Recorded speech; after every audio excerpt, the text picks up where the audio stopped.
Tala Fou o se whapoponga o tala mai Ausetalia ale Radio Samoa. Wai ula mai na poeina leo le tamai ta ile sa kukaina le tau mawhana ave iei mushrooms, le masalami ai le mariri o tangata to toru mai Victoria, i se teimere i mamawatu ma ave na tufo i Tala Fou. O le tamai tai o Erin Patterson, fast for river tau sanga, tau fia le vai ngā leo na uave sea mai lo na whale le whaitua Gippsland i le so. E le whaia se mōrianga i le teminei pe ona ripatia le 9 News, a sa whaia se suesuenga i lo na whale i Gibson Street, ma whao ngā aita i whaua leo mo masini mo suesuenga whao na pōnei. O le whaamtaranga la tamai a leo le a suesuena le tamai taidea, lo whao wau pēra wa fwoi mara suesuenga i le nei mata upu. O le aso tolu se fulu i ulai na ave ai le whanamai tangata e toa wha, na rātou tau mawhawhatasi se mea aisa au fia i se tau mutanga na whaia i le whale o leo pueina. O le atou o maririu e toa tolu o ono spurona tau sanga reisi, ma reisi toa lua e tai fitu spuru tau sanga mātutua. O le isi e ato e le toa wha o se whawhengainga, whato a te ai tua mara wharamai, na tong whiti ai, mō se teimi umi taru mai lea mata upu i le teimi utua nai, na whaawau pēr fōi ona te N.I. Patterson se me se sena i a whaia, mai le i whaia raba iei se mōnianga. O te tongi fwoi le whare o loa le Kmart, le whaasaranga tupe tasi tesi maritonu miliona, i le mai a fwoi anona la fwoi na rasidia ma le lua sera wafio i meri i ana pāanga, o sori ei mai ei ngō tū la whono e whātatau i whainga tau whaasase po spam laws.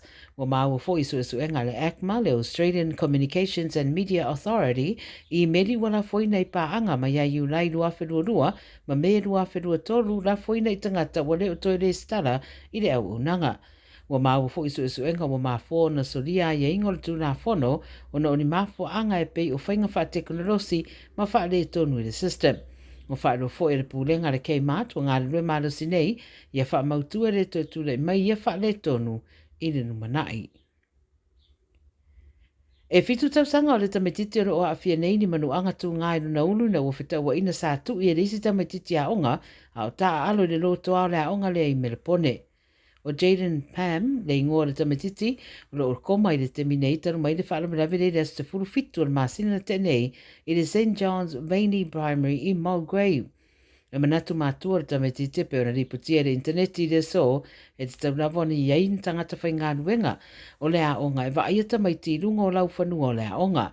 Whai mai le ripoti ni na yaso munmuriane taru na tupul whaalamarawe na whaavawe tuai Jaden i le whaamai na ua whaalangoina le tinga o le ulu whaia tau tonga whaavawe ma ua tā ua nā whai na tonu ranaulu i le internal pleading.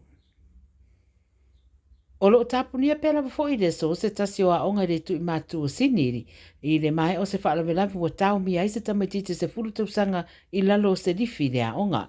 Whamtaranga leo pe ona whaeroe le la taiva, wa ta uai na wala wane i lātou le aonga le warunga i le asonanafi, mai no ai le tamaititi wa tau mia i lalo se lifi, ma na tau mawhai e le vanga le tine mū, po le Fire and Rescue New South Wales, pe i taina umai na walo nola i le no fuanga. O lo whanga soro suenga leo, ma ua whaamaunia mai fo i o le mariwa le tamaititi se pepa o whamtaranga mai le aonga, ma le atapuni ai le aonga mo le teminea o whaia suenga. O le asau nia se ripoti mo le coroner a o le aonga lea St. Lucy o se aonga primary ma le high school e au fia i fwoi matamaiti e iei a fianga tumau e pe ona whaamawina i le lātou penga ta whae nangi. Ma le tara murimuri, e iei mano le malo i le ACT o le awhiangai ma se panel o i lātou ia i tonu rawa na matanga luenga ina ua wha le au ngā ina morianga whaasanga i tamata alo e tō rua le NRL o Jack Whiten ma le Trail Mitchell i le Vasanei. Wha mai le APC wa whaamaunia mai nei le minista o leo Mick Gentleman le whai o se suenga whaaloto i whale na matanga luenga i le mata upule nei. O le whai unga le whaamsinonga ua polo ina i fo i le tatongi e le ACT policing, po le policing o tau o le whaamsinonga mo li ta alo uma e lua. Ma fua mai morianga i e le whamanatuina o le tolu sfuru tausanga o Waitan a matanga o le tausanga nei i se wharakalapu i Canberra na mori ai le awari i e le fusu i no fuanga whaitele ma isi morianga. Whai mai le whamtaranga le Officer City o le Canberra Raiders o Don Ferner o le whamsinonga le nei o se mau wai o le teimi le whamsinonga ma tupe ale au tatongi na whonga. Tala ia le Radio Samoa mo le nei fo i teimi le au auri whairoi fo i a tai au i seisi whao pōponga. Soifua.